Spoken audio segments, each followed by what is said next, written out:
Хочу обратиться к дагестанцам пацанам.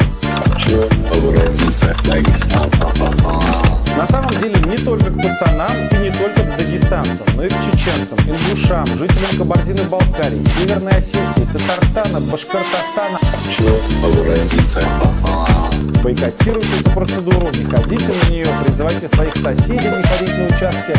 И нам нужны вы. Ха-ха-ха. Сам Бог велел это делать. Ха-ха-ха. Важно, какие у вас политические взгляды. 18 марта мы вместе будем пытаться помешать